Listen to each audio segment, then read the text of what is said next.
Welcome to Pop Culture Fuck, Marry, Kill. We're your hosts. I'm Brandy Johnson and she's Kristen Gunn.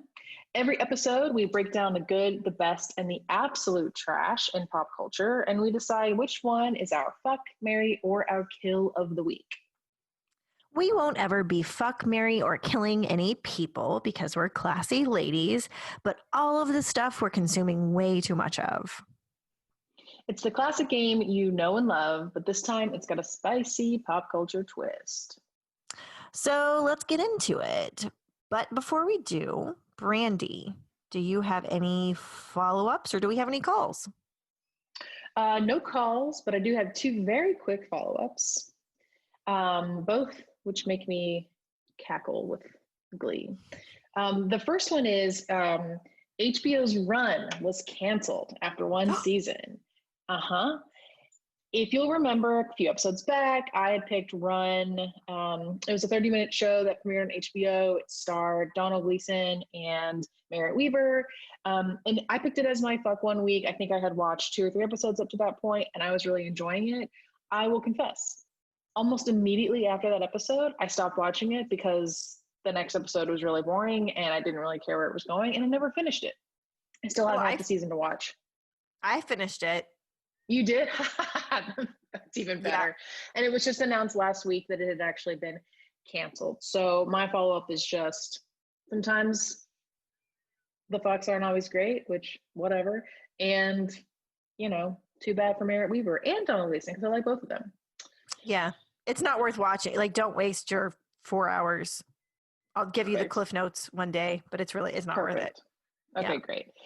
The second follow-up is equally dismal, which is that this week marks the launch of the NBC streaming platform Peacock, which if you go all the way back to our very first episode from 2019, my very first kill was this, but as it was a launch pad for the war between all the different streaming services. And I just wanted to say, if you're into that sort of thing, you can sign up for Peacock, I guess. But let me just give you a little rundown of what I know about it so far, which proves that it was a good kill even before it came out. They have tiered versions. You can sign up for free and watch some stuff for free, but it has ads, and it probably won't be what you want to watch. They have 2 paid options, one of which gets you access to some of the catalog, but like probably not the original content, or the original content, but it still has ads, which I'm sorry, but no. And then a second tier in the paid subscription, which is no ads, and you get access to like everything, including all of their original content. And it's unclear exactly what all they're gonna have. They don't even have The Office yet because it's still beholden to the rights that Netflix has, so they won't get that until January 2021.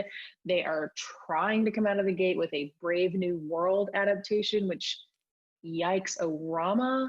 Bad timing. Like, they put all their eggs in this basket for Peacock this summer because they were going to be able to do a lot of integration with the Olympics and the US Open and then provide all kinds of sports content on it, and none of that is happening. And so I can't imagine being like an NBC Universal exec like in charge of Peacock right now.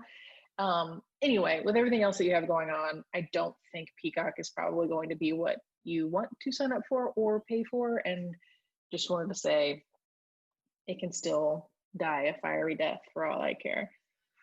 Do we know how much the services are? I don't know for sure. When I was listening to another podcast, they brought it up and said they think it's like $5 and then $10 for the 2 tiers. But I'm not 100% sure. Okay. Yeah. Well, that actually reminds me, we have also been kind of snarking on HBO Max, which is the newest, menu item on the buffet of different HBO networks. I didn't realize, and you probably said this, but I didn't realize HBO Max is replacing HBO now. At the time, we didn't know that. So like HBO Max has had a really bungled rollout and nobody really knew that it was replacing that, or, which I found out only like 2 weeks ago, I have HBO through Hulu, and turns out that gives me HBO Max, which they also were terrible at communicating. And I only found that out like a month after it had launched. Yeah. Well, I switched from HBO Now to HBO Max, which right now it's weird. Right now you could have a subscription to both of them, which is stupid because HBO Max is basically everything on HBO Now and new original content, right? Or Yep. the things that have been licensed. Yep. And so I signed up for it so that I could watch the third season of Search Party, which was my Mary from last episode. And I watched the entire third season, and not gonna lie, I was a little sad about it. It wasn't as good as I wanted it to be. Bummer. Yeah. Now, I will say there are some new characters in the third season that make it worth watching. So if you've watched the first and second seasons and you loved them, for the new characters, they are great. But I actually think the main character, Dory, her story arc just gets really dumb. Like the whole premise of the third season is, and this is in the trailer, so I'm not ruining anything, but the whole premise of the third season is there's a murder that happens, or there's a death that happens, and she is on trial for murder for it, along with her boyfriend, Drew. And it's about like celebrity culture of criminals and the millennial dark humor around that, which is a great concept. Sure. But then like they turn her into this almost like Walter White type like anti-hero, and it just doesn't work, and it just isn't, it isn't as smart as the rest of the series has been. So, but it's still worth watching. Still worth watching, okay. But not, I think season one, one of the best first seasons of any show ever, in my opinion. Season two, very good, ends on a weird cliffhanger, and then they just don't stick the landing after, falling off the balance beam. Yeah, that's too bad. I'll probably definitely still watch it. I just finished my 7th season rewatch of Buffy the Vampire Slayer, so I'm itching for new content. So that's on my list. Yeah. Cool. All right. Good follow-ups, Kristen. I'm gonna go to you first for your fuck of the week. So, unfortunately, we try really hard not to talk about things prior to recording a pod. We did already talk about this a little bit. Okay. So it should be no surprise that my fuck is the new re-airing of Supermarket Sweep on Netflix. Oh, yes. Hang on, let me get my sweater on. Oh my God. Let's hear for it. Yes. So I'm going to play a little clip of it. Welcome to the first supermarket in the world that gives you money, $5,000. And we give it away time and time again. Since $5,000 is serious money, you have to do some serious shopping to earn that $5,000. The whole idea is to shop faster and smarter than the next person. Go ahead, grab everything you can get your hands on. Then fill up your cart as high as you can. Sure, it may look like hard work, but you know what? It's a lot of fun, too. When you win the $5,000, sometimes you get carried away, and sometimes you'll even be moved to tears. So get ready, because you never know what's going to happen on Supermarket Sweep. God damn. Like this motherfucking show. When it came on at the time, it was goofy and stupid, and it just is everything you want. Like it might as well be a Pitch Perfect spoof of early 90s corny white game shows, right? Like it's a parody of itself without, but completely earnestly done, right? And so it is exactly what we need in these sad and troubled quarantine times. If you've never watched Supermarket Sweep before, it is 1,000% worth putting it on and getting high or having a drink or whatever and just laughing your ass off. It's amazing. And also, I really want, no matter what Halloween looks like this year, Brandy, I really want to go. In the last round of Supermarket Sweep, all 3 teams of 2 dress in these cheesy ass sweaters with collars and then like iron on numbers to connotate which team they're on. And I 1,000% want to go as Supermarket Sweep contestants with you, Brandy. Like I actually, like I'm going to demand that we do this and even like go get like a socially distanced drink somewhere or just do a video pod and like 80s up or 90s up our hair. And I like that, like this needs to happen in my life. So. Well, I have no qualms with this Halloween plan. And I'm fine with this. I had never watched Supermarket Sweep before. Like when I was a kid, it was not a show that we ever watched. And so when it came on Netflix, I was like, oh, well, I actually do want to watch this. And so we watched the first episode, me and my husband, who did watch it when he was a kid. And like, it was all just like coming back to him. And I was like, wait, so they do this? Wait, hang on. And they add the total and they have bonuses? I mean, like I was asking all these questions as if it was like a new show that had come on because I was so enamored by just like the like newfangled technology that they were introducing in the early 90s, like the touch screen and like you Which said. Which is 1,000% not a touch screen. It's a TV that somebody changes the screen on after the person touches it. Yeah. Yes, it's hysterical. And like, to your point, it absolutely reads like an SNL sketch of them doing a spoof on Supermarket Sweep, but it's the real thing. Like it cracked me up. And I think I found different points of joy in it watching it now in 2020 than like you would have just enjoyed it when you were watching it in the early 90s. And yeah, it's amazing. It's like the perfect thing to like fall asleep to at night also because it's like absolutely innocuous, but it's like could be kind of fun and entertaining because you're like, maybe you want to play along like Price is Right style and guess the prices and see all these like discontinued brands that no longer exist, which is also a very fun romp down supermarket lane. Yeah, really good pick. That's an excellent pick. All right, Brandy, what is your fuck of the week? Okay. My fuck of the week is Padma Lakshmi's brain because she gave us Hulu's new Taste the Nation. So, you know, we don't ever FMK actual people, but Padma Lakshmi is on that list, if this were a podcast that were like that. So, you know, many of you obviously probably know who Padma Lakshmi is. She's the host of Bravo's Top Chef. She's also written a few books. She's a cook. She's a vocal activist.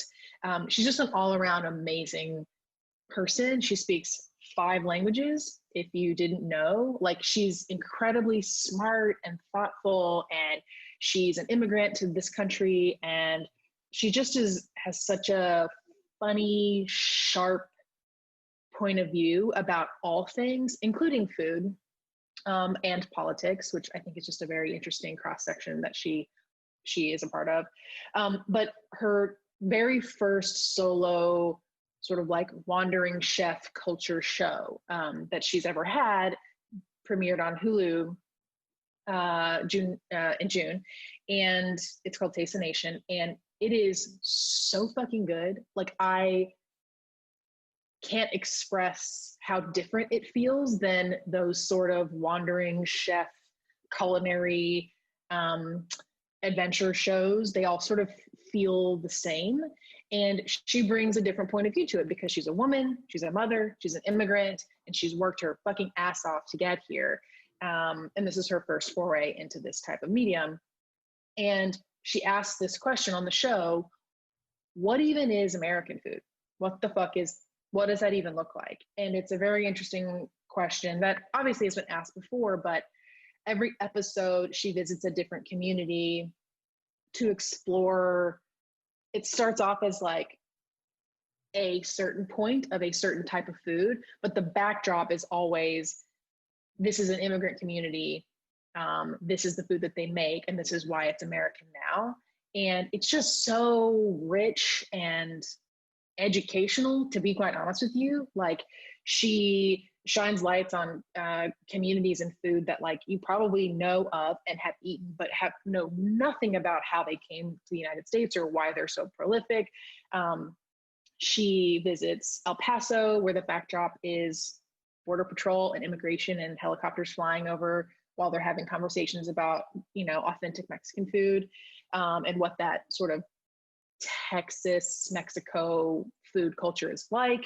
She visits a community who I admittedly had never heard of, called the Gullah Geechee community of the Carolinas, who are descendants from slaves. And their vibrant, rich community and the food that they make is something I have never experienced, but now I want to eat it all. And most importantly for me, she has an episode where she visits an Apache reservation to discuss like what is actually truly American food, the actual first food that Americans owned. And it's the food that's present in the places where Native Americans lived and were moved from.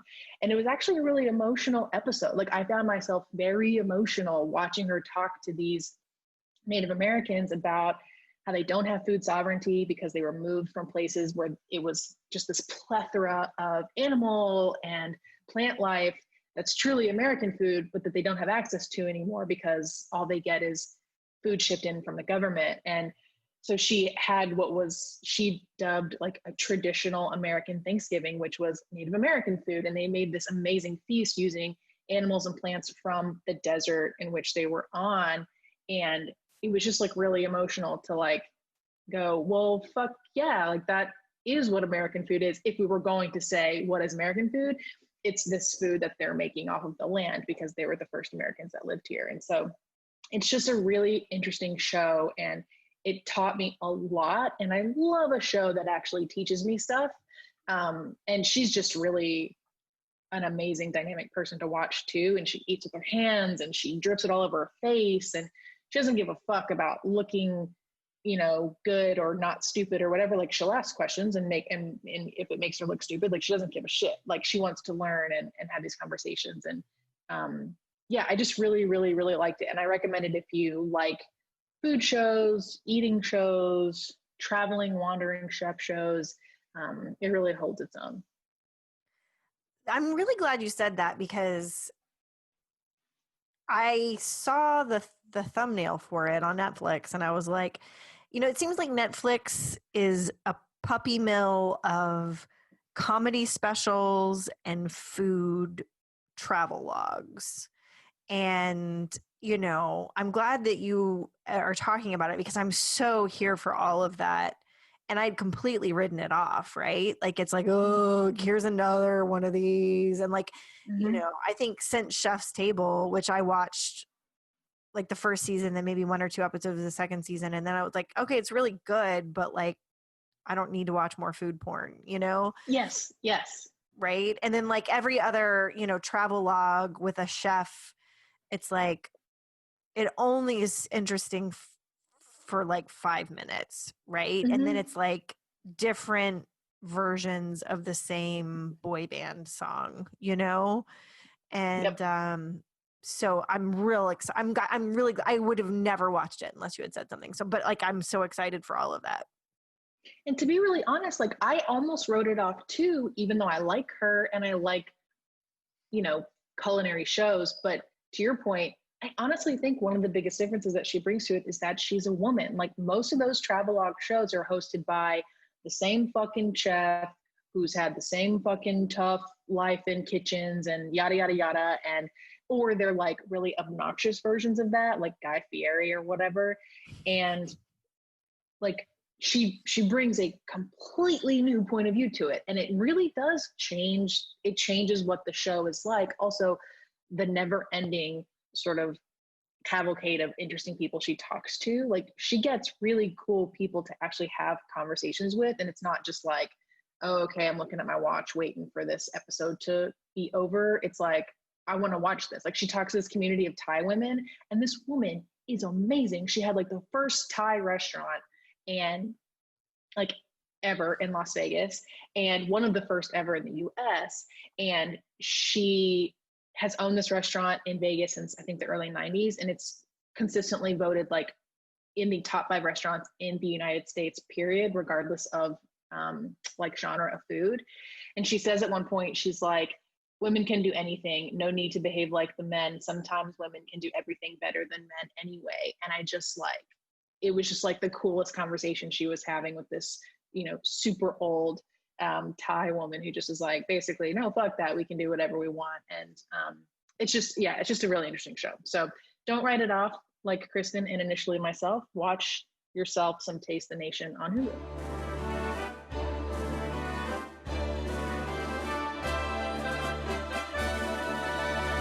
Okay, Kristen, what are you marrying this week? Okay, so this is a really big marry, Brandy. This is like, okay. I've been waiting for this since I was a little girl, and I fantasized about what my wedding would be. It was this sort of love. I'm really actually hoping you've probably seen this, but if I get to surprise you with this marriage announcement right now, I'm going to be so fucking happy.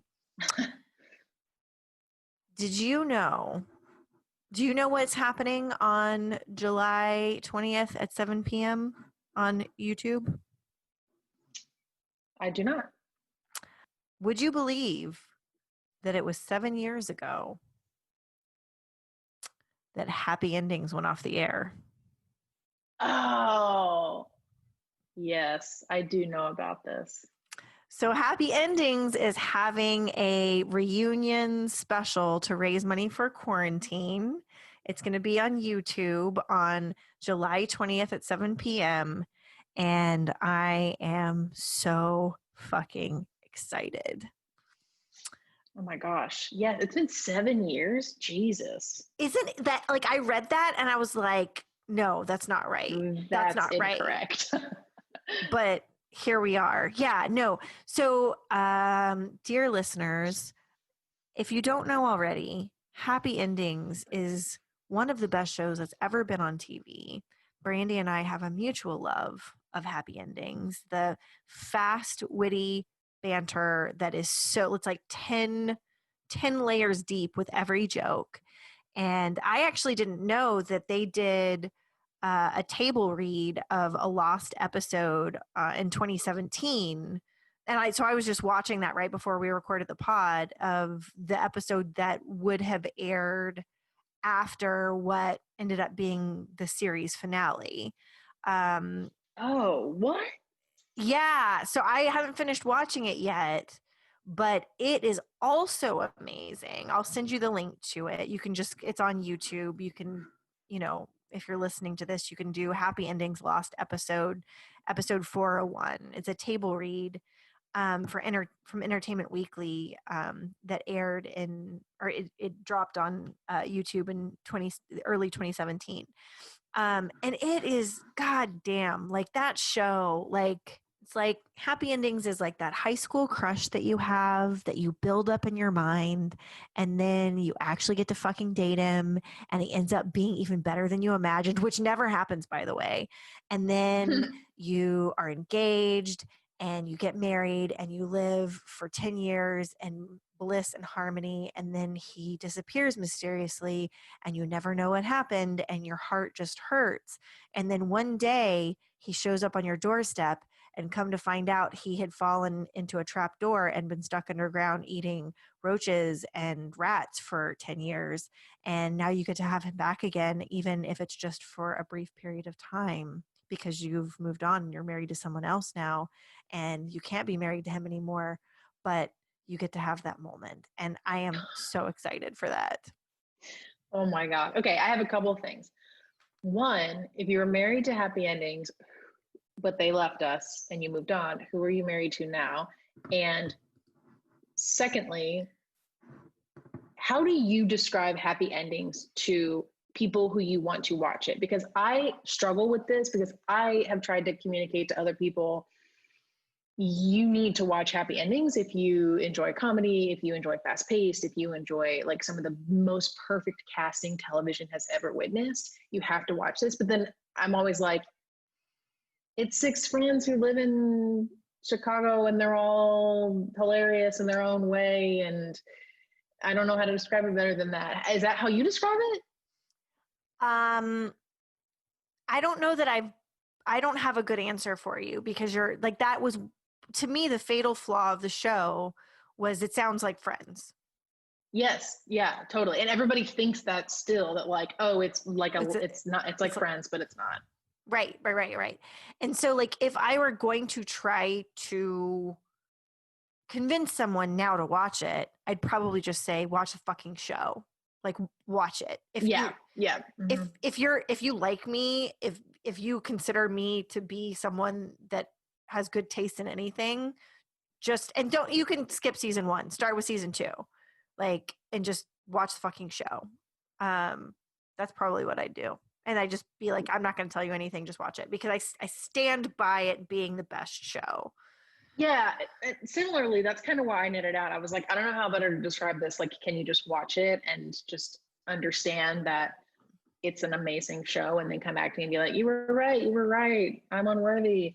Okay. Yeah, I agree. I almost think that they had the comparison of being like Friends, but not, which they never marketed themselves as. People just assumed because it was 6 friends, but they like, it didn't have like a hook. Like the thing that happens in the pilot episode, I guess is what you would say is the hook. But like, I think it came out at a time where like everything had a real, and it still does, like a real shtick, like, you know, single dad who's amazing, but wife just died and now has to raise his kids with his 2 brothers, right? Like, it's like, it doesn't have that going for it. And I think it made it really hard to sell to people. And I think it was overlooked by so many people who would just enjoy it because it is the funniest fucking shit you will watch. And now this makes me think that I need to go back and watch it now in quarantine, because I haven't watched it since it went off the air. Yeah, good call. Totally gonna go watch all of the episodes. But as I recall, season 1's not great.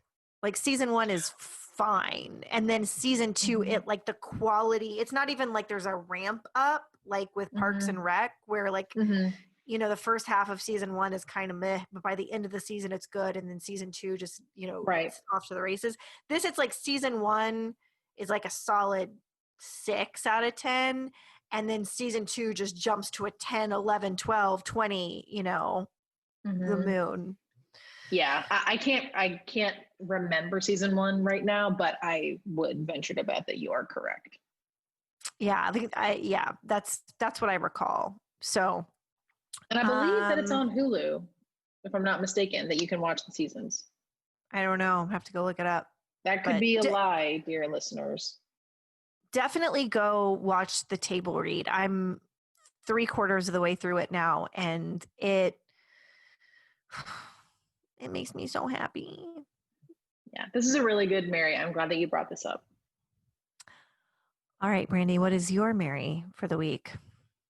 Okay, so going back to HBO Max, actually, once I figured out that we had access to it and we installed it on our Apple TV, I was so excited because it allowed me to watch a documentary that I had been wanting to watch, but was afraid I was going to have to stream it illegally. And that documentary is Expecting Amy, which is the Amy Schumer documentary about, on its face, it's about her pregnancy. And if you know anything about Amy Schumer and her pregnancy, it's that she suffered from hyperemesis, which is basically violently ill basically every single day of your pregnancy for all 9 months. It's a rare condition, but it does happen to a lot of women. And she had it and didn't realize that's what it was for a while. And anyway, she chronicled on her Instagram how difficult it was and how sick she was all the time. And Expecting Amy is a documentary about that time, but at the same time she was pregnant and the sickest she's ever been in her life, she was also working on a brand new special, touring 60 cities, working on a clothing line, doing her podcast, and still doing like various advertisements in Spawn and all kinds of other things. This is what we do. We go back and forth from the clubs like a real hero. Give it up for Amy Schumer! Amy Schumer! When someone gets pregnant, some women are like adorable, and then some you're like, oh, damn. I know where I am. I'm not scared of giving birth. I'm really excited to hold him. My baby's having a baby. Yeah. Chris was shook. He was trying to pull out, but I kept him in. I'm doing Vegas, Nashville, and Albany, and I'm at the Cellar every night. Do you think it's enough to do a special? This is ready. It is, first of all, I think a really, really well done documentary. I think you could have the best subject in the world, and if you're just shit at putting a documentary together, it's just gonna fucking suck. And it is really, really well done. It's 3 parts. They're each about an hour. And to see her chronicle her pregnancy, I think is one thing. She often says, like, I don't resent being pregnant. Like, she was so happy to get pregnant and have a baby. She resented, and she says this in the doc, how dishonest people are about being pregnant and having kids, and like how fucking shitty it can be. And the documentary is made up of self-shot iPhone, confessionals basically of her just like at 3 a.m. like on the toilet, just like talking about it, to a bunch of footage that was shot by her husband of her, and then other documentary like camera crew shot stuff. To watch her though work on her comedy and all of this other stuff while she is that sick is, I've never seen anything like it. I have never seen a show that showed like the sheer strength and will of like woman entertainer like this in this way, going through something that so many women go through. Like, and it also shows like the process of her working through her comedy and like how she takes feedback on jokes and how she works with her producers and other comics. And to see, I feel like we get shows about male comics and we see into male comics lives all the time, but we never see into female comics. One, because there's less of them, but two, people just don't make content around female comics like they do unless it's like an actual stand-up special. And to watch her creative process was also just like, this person's a monster. She is an amazing force. And it was just unlike anything I had watched. And if you like Amy Schumer, if you don't, if you're interested in this documentary, you need to watch it because it is remarkable how it feels to watch a woman who is fucking the most confident person you probably ever watched. Like, it just like comes through every orifice, how confident she is and how unapologetic she is to be like a working, soon to be mom and a working comic. And it's just amazing. Like, I can't say it enough how good the doc is, and that I recommend everybody watch it. Again, I'm so glad you said this because I watched the Netflix special that she recorded that would have been coincided with the recording of this doc. And I didn't really like that Netflix special very much. And so I was like, when the doc came out, I was like, oh, well, okay. And it was more of like a, okay, and, but like everything that you're saying, I'm completely here for it. And I will say too, I think we don't get more behind the scenes of lady comedians in addition to all of the things that you said, because lady comedians are so expected to be like men, right? Yeah. Like just like you were saying about the, female chefs, right? Like the Sarah Silverman and, Liza Schlesinger or whatever. It's like we're hot and we're fuckable, but we're crass and like masturbate in front of me, Louis C.K. I don't care, like that's the and I'm not calling anyone out for having that. Like, if that's your persona, if that's your person, great. But like, it's like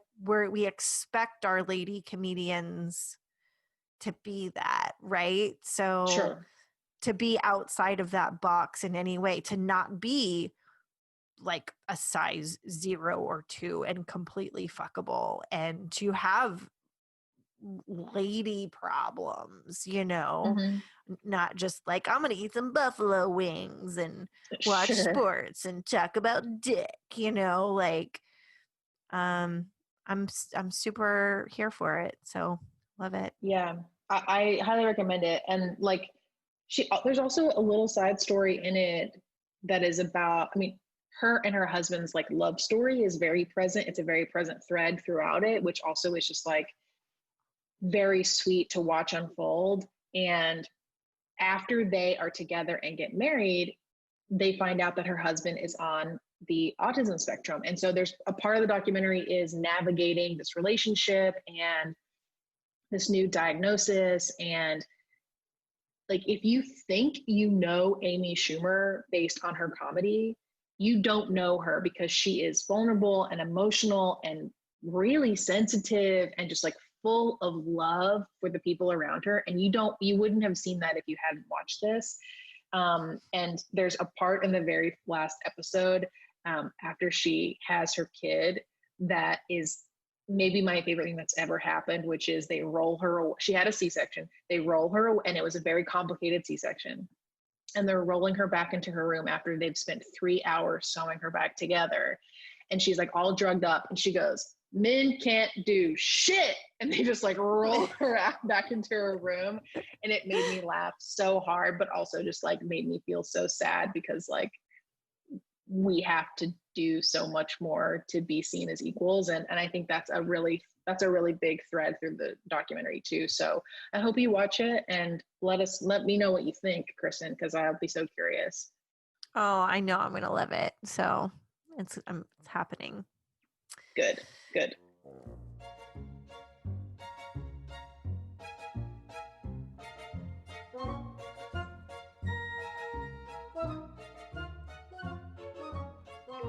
Okay, Kristen, we have made it to our kill of the week. What is your kill of the week? Okay, so my kill this week is going to be short and sweet. It is an in memoriam for all of the movies that have been delayed through at least the end of the year, and likely through like this time next year. Vulture did a really great article that's just a list of every fucking movie and like the date it originally was supposed to drop in theaters, and then the new projected date for the premiere. And it's like, I can't list all of them because there's, I mean, obviously hundreds, right? Mm-hmm. But it's, you know, I wish I could do like the in memoriam montage to like Somewhere Over the Rainbow, because Mm-hmm. it's fucking everything. And 2 Mission Impossible movies. There's two Halloween Kills and Halloween Ends. Both are now going to premiere on one's on Friday, October 14th, and the other is on on October 15th. I don't even know what those movies are about, but I just think it's really funny that 2 Halloween movies are now going to drop a day apart from each other. I know one you were really excited about, In the Heights, was supposed to open on June 26th of this summer. We're now going to have to wait a full year to June 18th of 2021. Dang. Yeah, lots of stuff. My like super excited. We nearly got Mulan, which like the trailer I've watched probably 100 times and still like actually makes me cry to watch it. Now I have to wait until August 21st of. Oh, no. Oh, that one's okay. It's not August 21st of 2021. It's August 21st of this year. So hopefully quarantine doesn't fuck that up again. But yeah, all the fucking movies. I am so glad that you picked this, because I have been really suffering from just a deep theater separation depression. And it's hard not to think every Friday and Saturday, okay, what are we going to watch? And to think like, well, if they were releasing things digitally, we could almost every weekend have something new to watch, and it might just help just a little with the black hole that we're in, like it just might, I can watch A Quiet Place Part 2. Sure.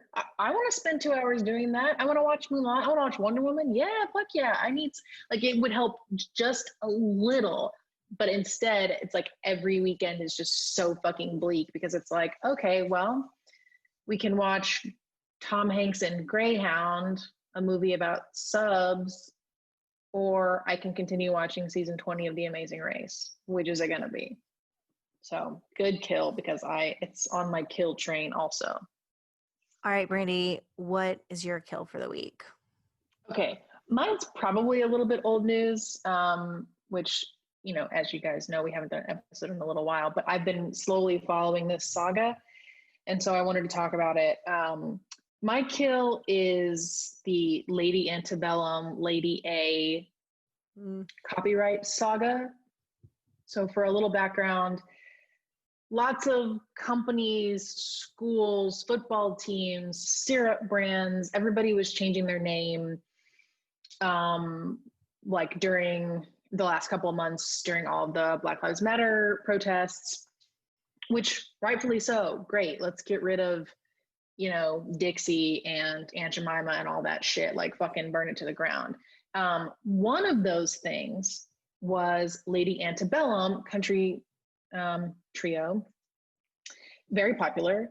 They decided they were going to change their name to Lady A, which, part one, is problematic in and of itself because it still stands for Antebellum. Their fans have kind of casually referred to them as Lady A in various mediums and channels, but their official name was always Lady Antebellum.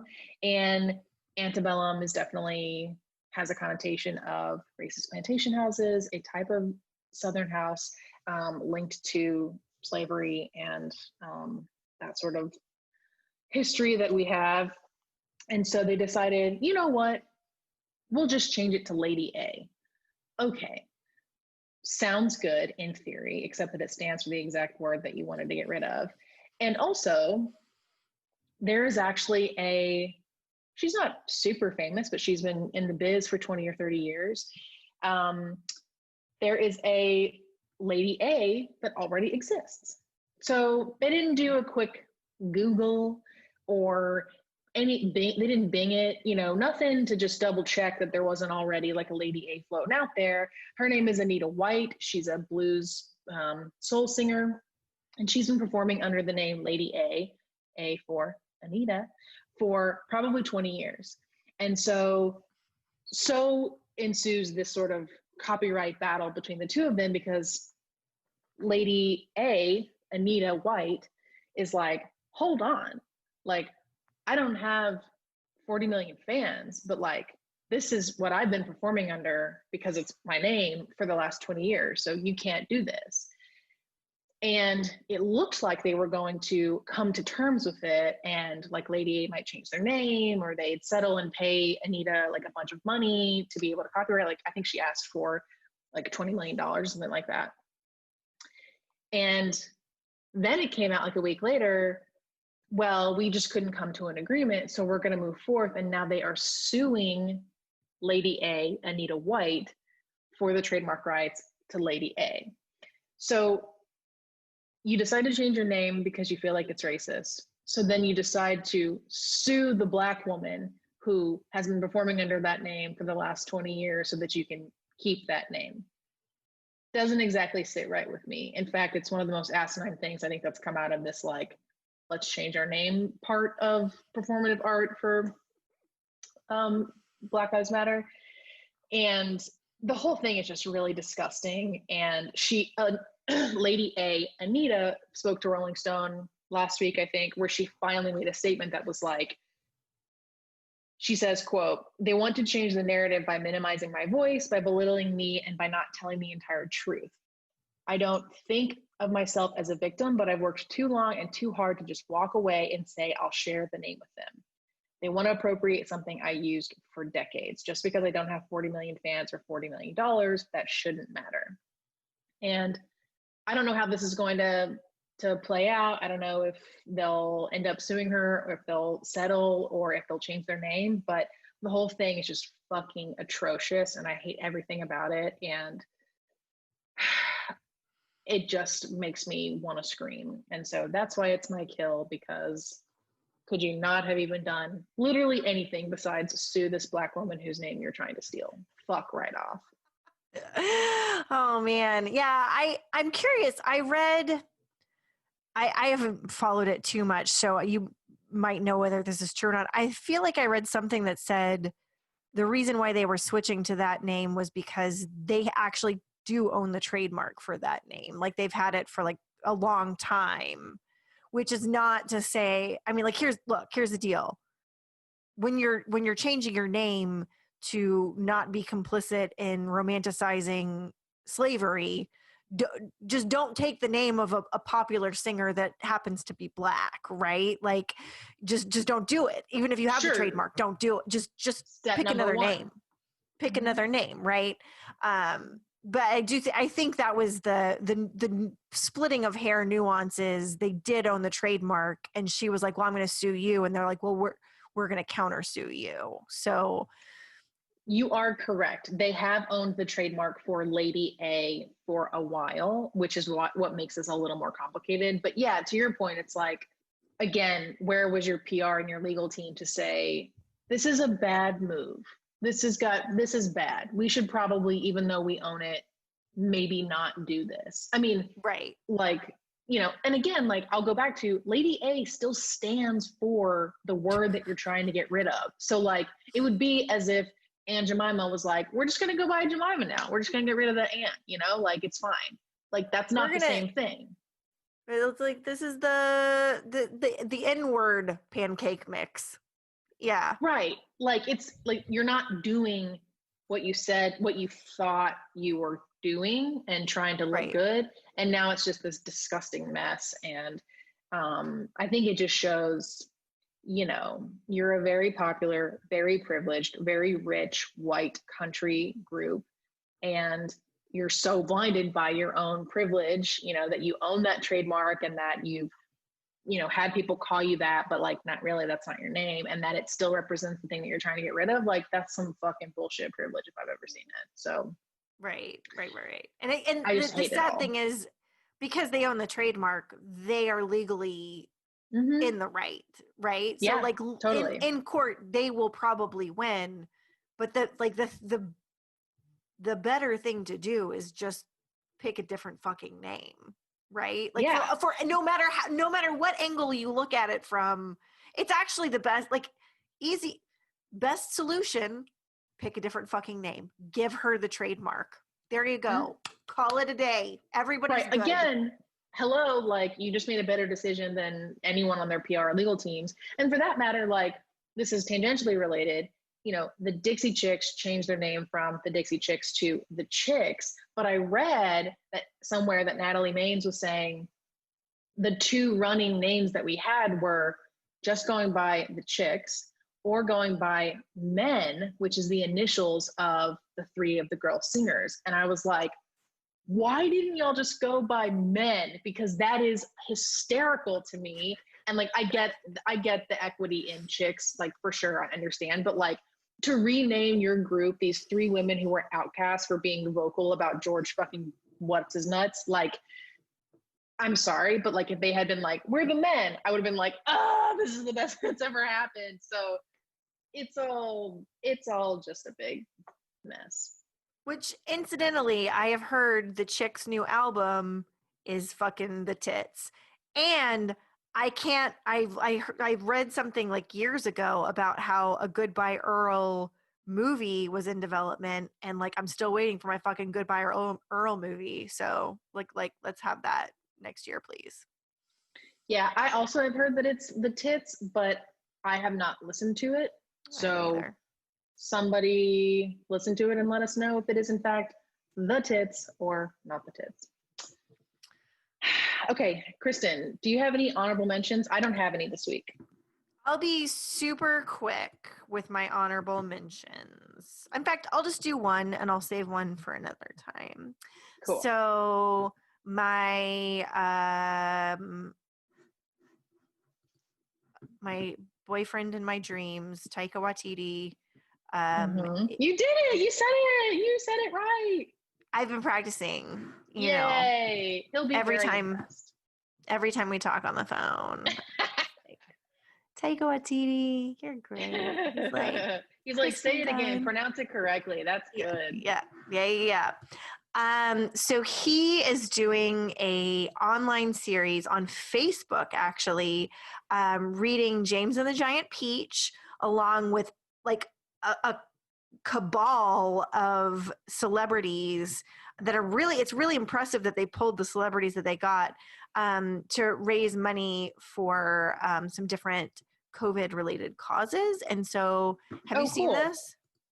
No, I haven't. I'm just going to play you the trailer really quickly because it's adorbs. Hi, I'm Taika Waititi. Over the next few weeks, I'll be joined by some special friends as we read Roald Dahl's James and the Giant Peach to raise money for Partners in Health. Oh, hi guys! When I say I'm being joined by friends, I think I just mean celebrities. Okay, and here we go. Just do your own thing. Don't do your own accents. Make an effort. It's a peach! A what? Cliffhanger. Just correct you when you struggle with a word. Well, last time... Wrong. You interrupted him. That's Eddie Redmayne. You know how many Oscars he's won? I know, I looked him How many up. you won? There's... I forgot to highlight this line, so I didn't know it was my turn to speak. I'll fix that in my mind, dear. You guys enjoying this so far? Yeah. Right? The figure out the story is great, isn't it?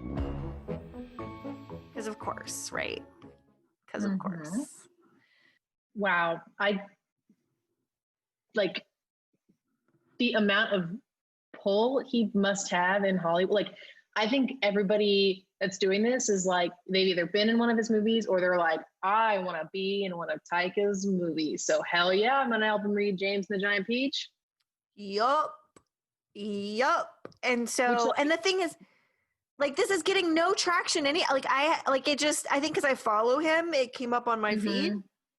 But they also, Facebook isn't doing a good job of, like, I want to watch it. I want to watch it with my kids. And like, they haven't made, like, I have to go back to it and it's very confusing in the UI. So Facebook kind of has done them dirty a little bit, I think. But that is maybe the most delightful thing I've seen. I mean, that is like mega celeb power. I mean, Cate Blanchett, Meryl Streep, Hemsworth, Tessa Thompson, the kids from Jojo Rabbit. That's only like Mindy Kaling. That's like half of the people that they showed. That's a crazy list of people. Man, Waititi for president. Oh, yeah. You could just like direct my life. Oh, the next Thor movie also got delayed. Fucking bullshit. Yeah. Probably Guardians of the Galaxy that he directed too. No, I'm confusing with James Gunn. This is going to be like post-writer's strike where it's just like, as soon as it's over, it's just going to be like this like never-ending, I hope, parade of like, now that we can do it, here's all the things that you wanted. Boom, boom, boom, boom, boom. That's my hope anyway. Right. Totally. Really good honorable mention. Thanks for pointing that out to me because I would have never known anything about it. So that's it for this week. Did we miss your favorite or least favorite thing? Give us a call. We love to hear what you guys are picking for your FMK every week. Plus, we love hearing your pretty little voices. So give us a call and leave us a message at 805-628-BOOP. That's 805-628-2667, and we just might play it on the show. And as always, thank you so much for listening. We love you. We hope you're being safe. Black Lives Matter. Follow us on all the channels, popculturefmk.com and popculturefmk on Instagram and Twitter. We love you. Bye-bye. Bye.